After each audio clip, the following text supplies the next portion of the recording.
Welcome back, ladies and gentlemen, to WCS NA Challenger. We are hopping into our next match in Group D here at the Blizzard Arena. My name is Fear Dragon, and I am joined by Nathanius once again. Nate, ready to go into that second series? Oh yeah, I love watching puCK play. puCK's one of my best buddies.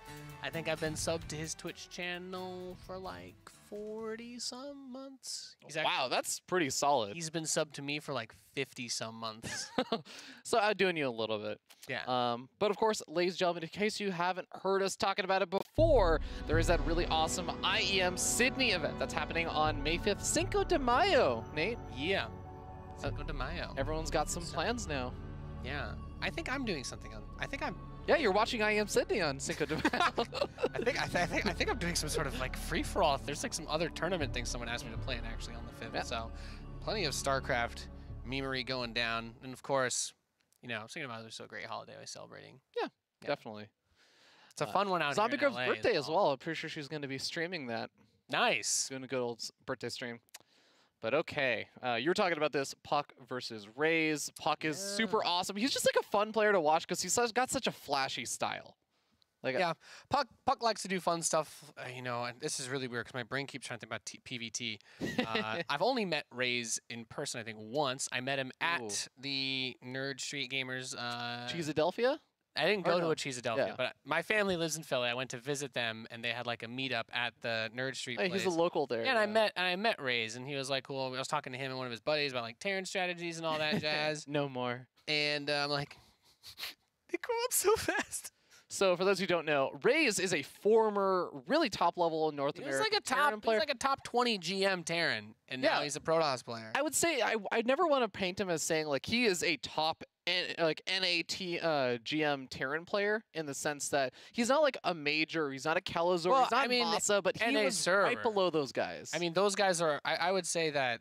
Like, at least for NA purposes, to qualify yourself as like an actual competitive pro player, you have to be like a regular #1 whenever you play on NA, and then you have to stop playing on NA if you want to actually be good. Yeah, and that's none of the best. A lot of NA players run into. None of the best NA players actually regularly ladder on there too much. puCK is an exception, but his gameplay is shaky from time to time, so it makes it difficult. Yeah, that's absolutely true. But while he may have been a Terran player in the past, he is now a Protoss player. Spawning up at the top left, it is Raze from Slot Esports Club. Yeah, he faces off against our red Protoss player in the southeast for Root. It is puCK. Now, the fun thing about Raze, I've actually been able to talk with Raze a good bit. He is a player that I think is just better suited in a lot of ways for Protoss. He used to play Terran, and he used to be the player that would do all these kind of adaptive, on-the-fly things. He would try a lot of the cheeky builds. He had like special things planned for each different map with weird all-ins and proxy starport liberator rushes and all kinds of fun stuff. But I think he's been playing a lot of Protoss lately, and it's for two reasons. One, he feels like it's kind of suits his style, like I said before. But second, it's one of those things where players that enjoy the game will tend to do better, and Raze has just found that playing the game as a new race, it just comes with so much territory of learning and enjoying developing quickly. Protoss has been pretty fun to play, I think, since the big changes in November, and also that nerf to the Zergling drop. That was that was annoying when I started playing a bit of Protoss myself. And I mean, at some point, every Terran player reaches a moment in their lives where they're done being told they have to play like Maru. So he decided he's going to play like SOS instead. Yeah, so here's the thing about Raze that I was going to say is that he picked up Protoss. He's been playing it for about 4 or 5 months, so he's had some time. He's not totally fresh off the boat, but he only started playing in tournaments about 2 months ago. And he's a very cheeky player. He's a very cheesy and a very, I want to say abusive. Abusive is the word that he really likes to use. Abusive Protoss player. And this is definitely some of that abusiveness coming out. The question is puCK going to realize this after seeing no gateway or second gateway, and after seeing the second gas guys are coming up a bit late? Yeah, it can be weird because this could also be one of those things where you think that it's late because there's no second gate because there's a proxy Stargate or something, but it's not. It is just straight up gateway aggro coming your way. Those adepts are going to be in his base so fast. This is really key, though, because there's no probe there to wall off, which means that he should be able to get straight over there into the base. He kills the probe that comes to scout, and he's going to try to block it, and he will fail. The Stalkers actually shoot at the pylon for a second there, too. Yeah, the pylon makes it really difficult to actually get the kind of wall up, so the Adepts make their way into the main base, killing off 3 workers, 4 workers, should be able to get a 5th, might be able to get a 6th if he target fire as well, and he does indeed. Extra gateway coming up over here for puCK as he senses, okay, there's some shenanigans. This is brutal. That's an insane amount of damage. And behind this, he's getting a robotics facility already. So he's saying, I'm going to have my tech follow-up ready for a 1-2 punch. And when this wall gets broken down, he's going to be able to just teleport his dude straight through. Oh, man. puCK is also proxying his own pylon inside of Raze's natural expansion. Raze is getting ready, saving up the minerals to potentially go for a Nexus, but I just don't know how he affords that and a Robo. And I like that Raze had his own pylon there by the wall. He was waiting with the Adepts to run through once puCK's pylon was done. Because he just doesn't want to have to deal with the Adepts shading through. But now that he sees the Stalkers come out, he's like, oh, can I go in now? And puCK has to keep rebuilding that wall, holding it together. You do not want to let those Adepts in at any cost. Ooh. Okay, he lets the Adept Shade finish, and that's going to potentially sentence one of them to death here. But he's buying some time. He's continuing to get some form of scouting information. He does confirm, okay, you let all of those gateways finish up. You are truly walled in completely, and you are committed to getting something done. So it is effectively a 4-gate at this point for puCK. Yep, he has the pylon out there. He can shut down 2 of Raze's gates now and prevent the production. Maybe Raze will spend that money and warp in, but ooh, this is a really, okay, good spot on the pylon. It's really all he has out on the map, so puCK's gonna have to blow up a bit of his own wall to get out, and I don't think he can break this now that shield batteries are being added. I think he's almost committed at this point to being one base all in, right? He's got to just try and make this work. He does have that 1 probe still alive. He's building another pylon on the right-hand side of the natural. Whoa, Raze is going for the natural. He does have an Immortal out, which is a huge playmaker in these kind of situations. But Immortal plus shield battery in a situation like this is massive. That actually might be enough to just hold here. He does also spot out the Stalker, sees, oh, you are moving in here. He's got the Sentry, and remember, this is just pure gateway units here for puCK. He doesn't have Blink or anything. This is just going to be a lot of Stalkers. And that means that force fields could be devastating from the Sentry if he can pull him in. That Immortal's going to get another big chrono boost. See the way he has that probe patrolling by the pylon at the ramp? He's saying, if you try to get Adepts in, I'm going to be ready to block it. Oh, now God. puCK's saying, all right, I guess I just got to make a bunch of sentries, kill my own pylon to get out. He's like, well, actually, I'm going to be supply blocked. Maybe I'll warp in a few more units before I blow the pylon out. Yeah, that is a good question. Is he just going to wait until, or is he reconsidering? He's got to do something with these sentries, right? He doesn't have any tech behind this either. Warping at 5 sentries, that's a lot of gas. Right, there's the Nexus for puCK. He's just waiting now. He doesn't want to kill that pylon until he needs to, because if he needs to warp something in, he doesn't have the supply for it once that pylon dies. Oh, Raze is going to feel so good seeing. Oh, you made 5 sentries? Okay, I mean, you're lost, buddy, in terms of not being able to have any form of tech whatsoever.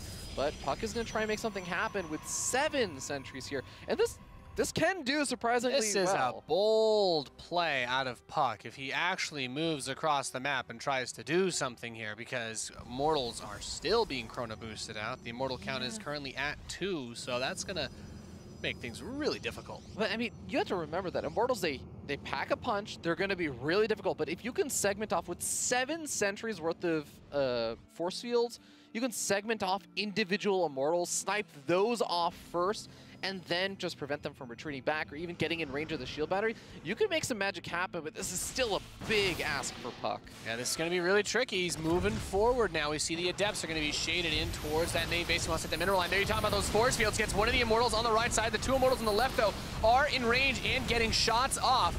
He needs to be so careful. He's moving into the belly of the beast now. Those Adepts actually did get blocked off. It looks like a pylon was warped in. Stop the Adepts from shading through to the main base. Wow, Raze is out of shield battery energy, and these Immortals are having such a hard time getting involved in the fight, but the sentries are out of energy now, and the Stalkers alone cannot contend versus 2, even 3 Immortals out. Yeah, that 1 Immortal is going to be blocked in by the pylon that was warped in defensively, but he just, or the shield battery, yeah. But, yeah, puCK's still in a weird spot because Raze has had that natural for a little bit. He's got workers there. He's actually able to make use of that economy. puCK still has no tech. Yeah, that's the bigger problem, I feel. You know what? It sucks. It really sucks in a PvP to be down 6 workers. It sucks even more to only have gateway units and know that your opponent is just garnering more and more of these Immortals. It feels nigh impossible to come back from. In this situation, all Raze needs to do is just churn out Immortals, and there's like once he's gonna hit a point where he's gonna be one-shotting Stalkers, and it's just not gonna be enough. puCK gets up close, but as you can see, like those Stalkers, the ones that are injured, also die instantly to the Immortals now. Yeah, that's a big problem. The Warp Prism making its way across the map here for Raze is going to be able to put on pressure that puCK is going to have a lot of trouble responding to, because it's not even like Raze doesn't have a good expansion mining and everything down below. He's got 36 workers and 39. He's not behind that much. There is one Immortal picked off, but it comes at the cost of a couple of these Stalkers as well. Yeah, Robo's finally coming in for puCK. He's getting the gases in his natural. So he's been chronoing out pretty hard on the probes to try and recover economically. And that's nice, but look at that Prism with the Immortals, with the Stalkers. puCK is in an awkward spot. The only saving grace he has here is that there's no blink for his opponents, so he can kind of dance around, try to partition off a few of these forces, but that Prism, he's got it. You know what, I take it back, he does have blink. You know what's really interesting though? Okay, there's gonna be the recall. I really like this recall. The funny thing about this situation is that Raze, he is, again, he's switched over to Protoss from Terran, and it was a while ago, but these are the kind of games you don't have very often, where all of these very weird and intricate, small, detailed trades come in, and you find yourself in a position you don't normally find yourself in. So puCK is just, he's been a player that's been around for such a long time, and he thrives in these weirder situations. He is the player that I feel like I would rather see puCK in a situation where he's down slightly than sometimes even just ahead slightly, because he plays a lot better from behind than he does from ahead. So if there's someone I expect to maybe make this situation still work, it is puCK. The Zealot is going to see that army coming in from the west side, looking for a third base to smite. But I think he might just go for the killing blow here. Those Adepts, he's like, you build a lot of sentries this game, puCK. I can just teleport my Adepts straight through those force fields and try to bash your skull in here in this first map. The force fields are going to push him away, pulls these units up. Waiting for the Adept Shades at this point, honestly, but I may not need them as puCK is just being battered back. Yeah, no need to commit to this too early on, as like you said, puCK is just starting to lose a few too many units. He's doing a great job with that Warp Prism Micro. He's really keeping his units alive, but there are the Adept Shades of confidence being shown there from Raze. Immortals getting pushed back or pulled back, but all of Raze's Immortals are still alive, so he's just going to blow the doors down on puCK's defenses. GG, Raze takes game number 1. Really well done, and remember, I think this is an upset in a weird way. puCK is, like you said, a very unstable player in terms of his performances. Some days he'll show up and I think, you know, this guy, and I know people will disagree with me, I always say this, but some people will say, you know what, puCK, he can beat some of the best players in the world today, yep. And some days he'll show up and you're like, puCK can lose some players that are far below him, and I don't think that he's playing that poorly today by any means, but Raze is definitely showing that he's figured out some PvP tricks. Raze with the proxy double gateway, like just those 2 Adepts getting in and getting 7 probes that fast is really hard to deal with. In PvP, when you want to open with the Stalkers because it's your good general all-around unit, it gives you a bit of ability to pressure, it gives you a bit of ability to defend, but if the Adepts come that fast, Stalkers do not kill them very quickly.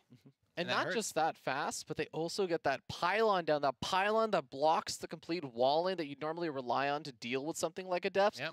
And it actually created 2 different openings. So if puCK wanted to fully wall that off, he needed 2 buildings at a time, where a Protoss player at most is thinking, I can build 1 pylon over here and still wall this off. So Neon Violet Square is the next map, a bit of a bigger one. I'm wondering if we're going to see still some aggressive play out of Raze. It got him a lot of momentum. It ended up turning into a win for him, so it wasn't a bad call. He's a player that I think is capable of some macro situations, but I think in general, I'm a little bit surprised at how well he handled the kind of weirdness of that game. I feel like a lot of that is just based off of the fact that he was able to get such a big lead in the earlier stages that even if things were not necessarily going to be handled absolutely perfectly, he's just had enough of a lead he could turn it into a victory. But I do feel like Raze is going to prefer the more normal-looking games, and puCK is going to prefer the kind of wackier situations.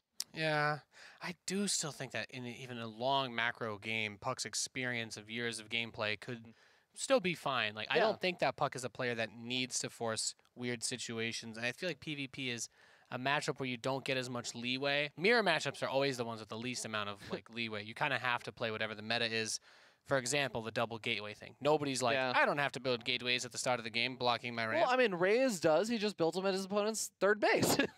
I mean, I guess that's one way to look at it. It's not really, doesn't really count, but.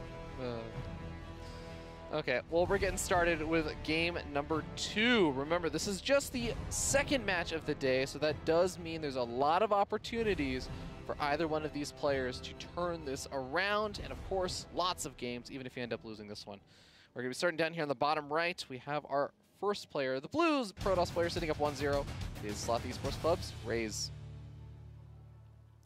Mr. J, his opponent in the Northwest, the red Protoss player, representing Root Gaming, he is puCK.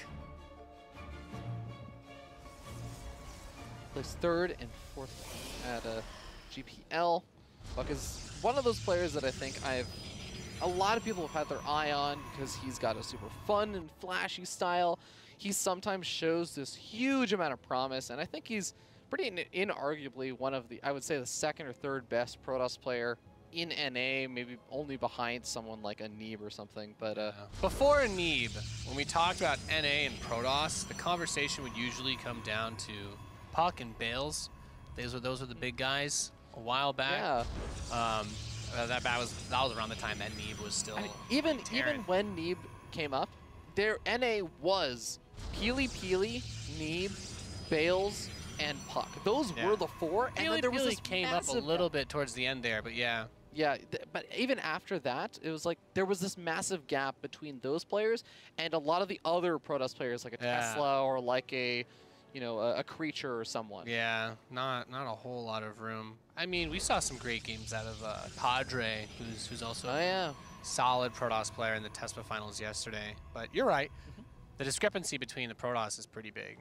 Almost as big as the Terran one, which is yeah. I mean, Terran is worse. Terrans outside of Korea may as well not exist when it comes to big tournament results. So yeah, they had a similar kind of thing going where it was like Special, Kalazur, and Masa and Semper, and then it was like, who else is there? It's like eventually hit like Poke Bunny or something. Yeah. Or Raze, yeah. But Raze finding some good success so far as his Protoss counterpart in this PvP, and does go for a pretty fast Nexus in this game. Yeah, if there's a map where you can get away with it, it's this one. He's saying, I want to force you to want to be aggressive against me. Having that second Nexus this fast is pretty gnarly. Yeah, wait a sec. Was this a Nexus first? I do feel like I missed this. If this was a Nexus first. Because that Nexus finished up before the Cybernetics core, which is pretty fast. Yeah, really, really, really fast. And you know, the thing is... Oh, yeah, I think it was. He is just putting all of the weight of this game onto puCK's shoulders now, because Raze no longer has to do anything. He can just play, macro up, build up, get a decent army, and he should just be way further ahead and have a way bigger army supply to work with. So it comes down, puCK needs to get that Oracle in. He needs to kill some workers. He needs to get his own base up or do some crazy all-in following up off of this that may or may not actually work. So Raze should be happy, but puCK actually does get a Depths, and he's got 4 kills so far. Not bad. Don't forget that Oracle should be coming in soon too. Yeah, here's the thing, Nate, is there's a reason why not many Protoss players go for a Nexus first in PvP. It's so difficult to deal with not only the Adept harassment, that's doing so much, even on a map like Neon Vile Square where you can get the near complete wall off. The Adepts managed to kill 7 workers, and the Oracle still coming. Raze has even seen the Oracle. What's he gonna do about it? This main base is empty. Yeah, I mean, when I started to off Raze, I was like, I could probably find a way to expand without 2 gateways in PvP. I was wrong. Yeah. Well, Raze, of course, taking a big risk going for this. I think this is worst case situation of how things could have played out. He's now down 6 workers, and his opponent is also finishing up his own Nexus and has some really good tech to work with, whereas Raze, I mean, we were talking about that last game, how puCK didn't have tech. He's got nothing. Yeah, Raze has no real tech to speak of. He'll have Warp Gate and 2 gateways. His Warp Gate's also later than puCK's because he went for the Nexus first. Yep, and now guess what? There's another Oracle, and that means me one-tapping these probes, just brutalizing the economy here of Raze. And that's exactly what puCK needed. That moment when the Adepts got in, I'm wondering, there is only one opening to his base, right? On that natural, so he missed putting down a pylon or something that could have closed it. Yeah, exactly. He did not get the full wall off. If he blocks that, and he just builds the third and fourth stalker, like he can totally. I think it's totally fine in a situation like this for him to have just walled himself in preemptively. Like, don't even think about having an opening. You don't need it. You're staying in your base because you have an expansion, you know? I think letting the Adepts in was absolutely a bit of a mistake. I think the Oracles were almost still guaranteed to get damage done. Oh god, killing the Sentry. That's just shutting down Raze's vision, which I think I really like, because now Raze, he's seen the Stargate with the Probe Scout, but he doesn't know whether there's a Twilight Council or if there's a Robo that's out pumping out Immortals. He doesn't know. There's even like a safety void right here from puCK. puCK is playing this out really well. Yep, this game, this is a huge contrast to the way the last game started, whereas instead of puCK losing 7 probes, he kills, what, 13, 14 by the start of this game. I think he got up to 15 with, or like 19-ish, what was it, with like the last big push, so yeah, he's gotten a lot of work done. Yeah, 20 workers killed this game. Yeah. Ay, chihuahua. Yeah, it's still going up a little bit more. As he's going to find 5 more workers and keeps both of these Oracles alive. This is one of those situations that really snowballs. It's so difficult to ever come back from a place like this. Raze's answer is going to be, I'm going to grab a third, but again, you got a couple of stalkers in the main base. You got 2 gateways. That's it, 2 gateways at the natural, and he's finally throwing down some semblance of tech in the form of a robotics facility, but it is going to immediately get scouted by the Oracles, and it's just so late compared to puCK's. Yep. The Oracles see all, they know all, and the robotics facility, just get a few Immortals out, use your blink, you can do a big push. Raze's ability to produce an army at this point is practically non-existent. All right, sees hallucinate. Phoenix knows immediately that it is in fact just that, hallucination, as his Oracles don't really take any damage. He's trying to split off these Oracles into 2 different directions. He's going to, in fact, get into the back behind that 3rd base. So he does confirm that location being taken over here for Raze. I wonder if that's going to prompt a move out from puCK. He's going to see that it just finished up, whereas puCK's is just kind of about a quarter of the way starting. So puCK may feel like he can get something done here. Yeah, he's got an eye on those stalkers in the Revelation, but they're still able to pick off the Oracle. Just a nice grab for Raze. Stasis traps half as many. Okay, ouch. Yeah. This is getting a little painful, Nate. Yeah. This puCK's definitely in the driver's seat big time this game. That income advantage, as you point out, really nice. Charge +1. Just needs to get, I would like some Immortals, but he's saying, I think I have enough army units to just get her done right now, as he's just going to move across the map. I mean, Nate, if all of the things we've talked about don't sell it for you, puCK is 7 warp gates to 2. Yeah, that'll do it. There aren't even more warp gates on the way right now that I'm aware of right now for Raze, so he can just make 2 warp gate units at a time. When you lose so many workers at the start of the game, you got to try to compensate somewhere, and not having units or the ability to make them is, I guess, one way to do it. Yeah, I don't fault Raze for trying to stay in this game and try and make some magic happen, but the funny thing about puCK is that he is a momentum-based player. And sometimes when you kind of just stick around in the game and you make your opponent kind of feel good about how they're playing today, they keep getting off all these really great harassment opportunities, the Oracles keep coming in and moving off and killing off more workers. You're just building up puCK's momentum even further. It's going to be harder to overtake him. Yep, to get ready to go into game number 3. puCK ties this series up 1-1 and really just punishes him for the greedy fast Nexus play. You asked the magical question. From Raze, it was a Nexus first. It was a 17 Nexus in PvP. Yep. Old strategy, Cotton. If you're going to do that, you might as well wall the whole thing off, because you are asking for it. Those Adepts did crippling damage in the beginning of the game. That's an interesting thought, just completely walling off. And, you know, I don't know if I would hate that much, given like you can't leave your base, but like you went Nexus first in PvP. Like, what, like if... Yeah. Unless you have your eyes in a real, you know, the ideal scenario is that you don't fully wall yourself in, but you just have your eyes on a probe that's patrolling at that spot so that you can throw the gateway down. But because he missed it, I'm like, if you are capable of missing those Adepts coming into your base, you should just pre-wall it off. Like if you're not good enough to be able to get that block, because that cost him the game, 100%.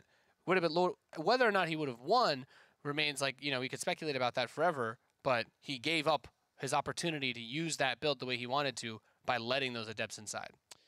And with that, now we get ready to hop into game number 3. puCK takes a massive lead from that last game, but again, it's not just about that last game tying up the series. It is the momentum. puCK going to be feeling good after that last victory, whereas Raze probably not going to be feeling quite as great because he just was stuck in this game where he was losing workers. He was trying to make magic happen. He was trying to spin water out of thin air, and it's not something you can do in that situation versus a player like puCK. Nope.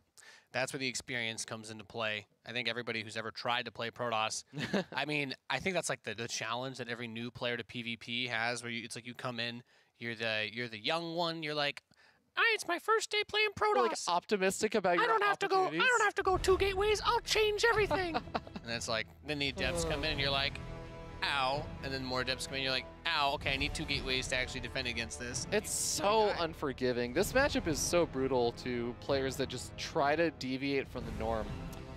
But okay, we're moving over here into game number 3. Our ace match as we start down the bottom right. Top of the red Protoss player is from Root. It's puCK.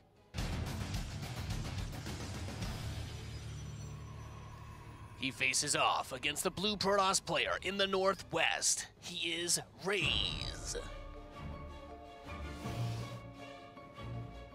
One of my favorite memories of puCK in WCS goes back to when I was living at the Root House in Northern California, and puCK qualified for WCS. We were all watching and cheering him on at the house. I was there with Cats and a few other very awesome StarCraft pros, and puCK had a really amazing upset match where I believe he eliminated Hyun from the round of 16, it might have been. His PVZ was some of the best that you would see, and this was a time... that Blink Stalker micro. Yeah, he had some of the best Blink Stalker micro out of anybody that you would watch, and he would win games against Koreans very handily with his micro and his control.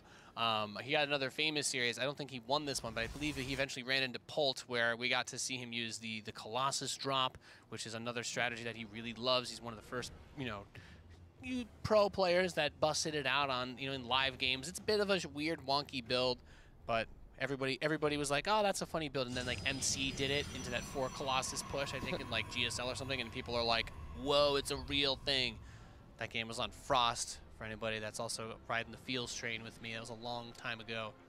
Yeah, he's had some really, really awesome escapades, I guess, in the pro circuit. Raze, I feel as though he is that player that has been around for a long time, hasn't really gotten the major results. The closest thing that I would say in terms of biggest success Raze has seen, WCS Austin itself, 2017, just last year. He had a pretty sick run, and he got to group stage 3. He played really, really well, but eventually got eliminated there. So being able to do something like make it into the playoffs and maybe then just finding the right round 8 match opponent, if he's able to do something like make it to the semifinals, not only prove his spot and give himself a lot of confidence, but then goes into WCS Austin having that seed straight into group stage 3, he's going to feel so amazing about that. And that's really what I think Raze is looking for right now. Yeah, I mean, he's doing very well considering that he's just swapped races, and yeah. If that momentum motivates him to continue to practice hard and capitalize on the opportunity that's in front of him, we could see, potentially another Neeb situation. When you consider that the general consensus for the American region is that it is of a lower skill level than the other regions, finding something that works better for yourself, I don't think we're going to see another American Terran player come up until serious, changes happen. Because, for Terrans, it's all about the top Korean players. The race is practically balanced for them.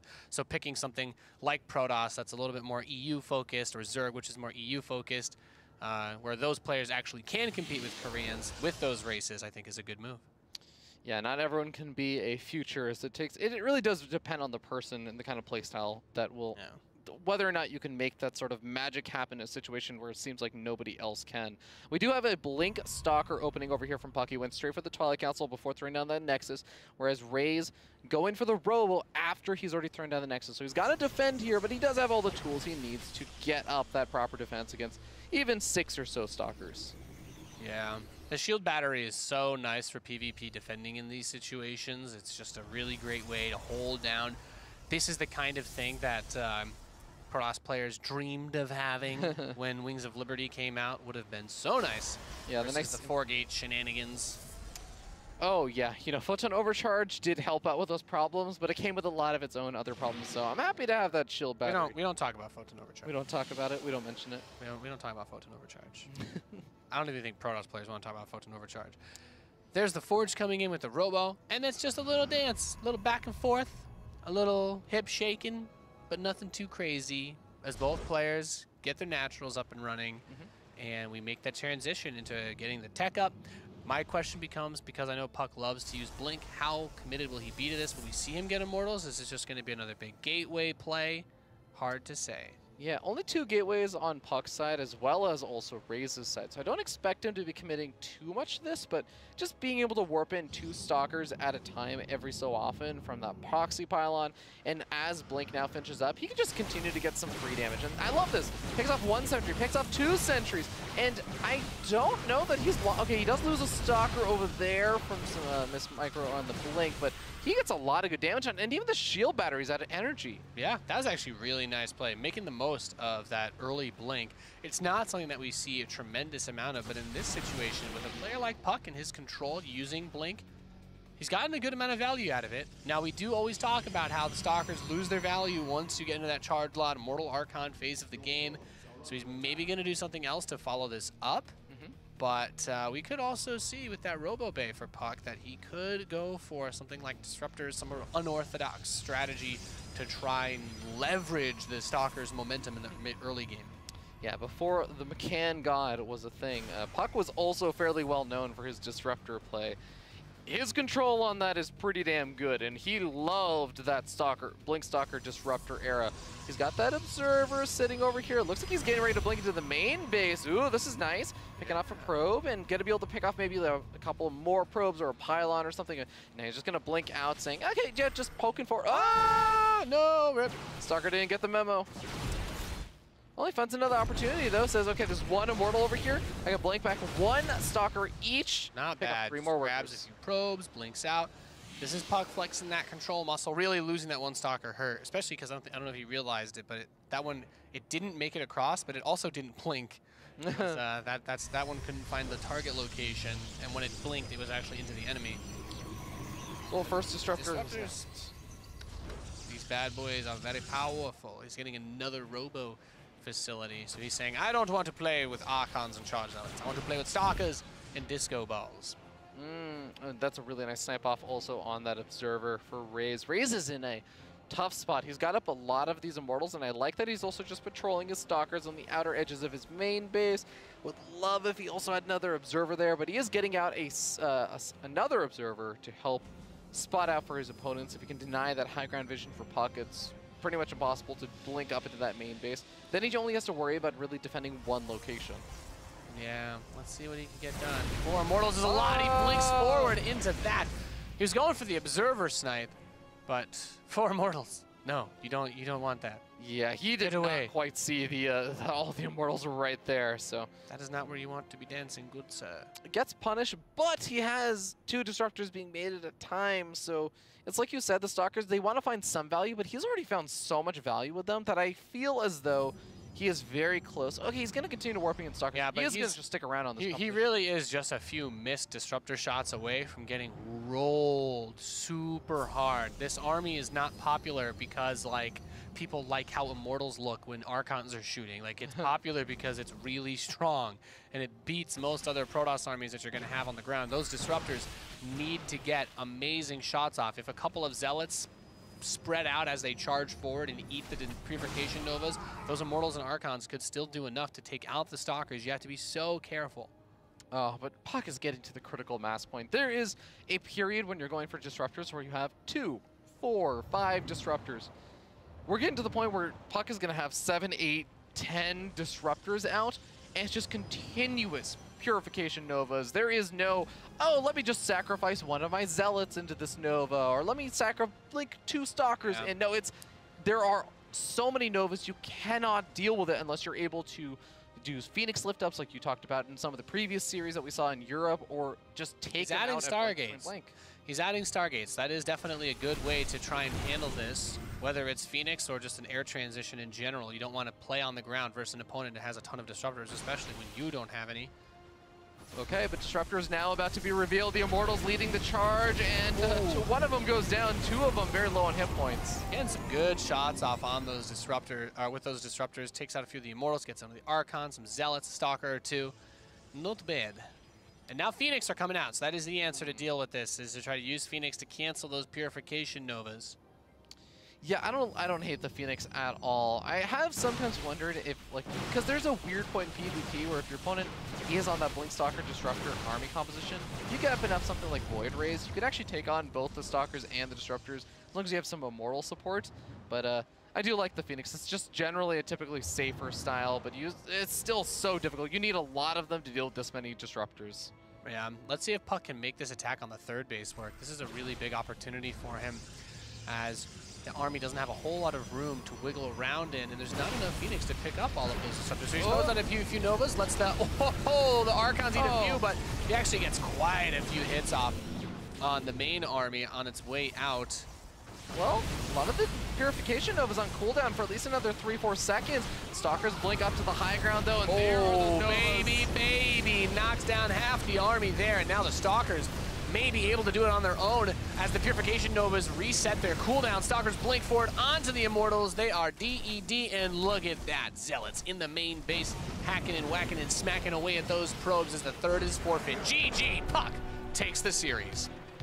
2-1, he was down 0-1 after the cheeky play from Raze in game number 1 where he proxies 2 gateways, but then just plays 2 solid games and just says, actually, no, I'm a better player than you, so I'm going to go on to that winner's match. Yeah, great games by puCK. Really, I mean, we get to see a little bit of his personal flavor there. He goes back to his bread and butter. He loves Blink Stalkers. He gets to the Disruptor phase of the game using good harass to keep his opponent from building an army that can attack him, and he reaches that number of Disruptors where your opponent's like, I guess I build Phoenix? Well, you haven't played Protoss for very long, have you? You probably, this era was over before you switched races, my dude. Yeah, puCK is looking really strong and solid today, because I know we were talking about how he can be a bit less consistent, but I guess that time in Korea is really paying off. He did move back already to the United States, I think about 3 days ago, he flew back in. So very fresh off of his Korea practice regime over at the Unity House, and is now still feeling good, doesn't have to worry about latency. Yeah, and that is always nice, not having to worry about latency. All right. Well, our next match, ladies and gentlemen, is going to be that losers match. We've already seen the first match happen where BioIce ended up taking it 2-0 over No Regret. And now we have seen puCK advance on 2-1 over Raze. So that leaves our losers match as No Regret versus Raze. Cheesy VP, let's go. This is going to certainly be an interesting one. I feel like Raze, I'm expecting Raze's PvZ to be a little bit better, or a little bit more interesting, because I know one thing he said is PvZ a little bit more similar to TvZ in terms of all the Protoss matchups. But all right, ladies and gentlemen, we'll see you guys in a little bit with more WCS Challenger. This poor town has seen its share of trials.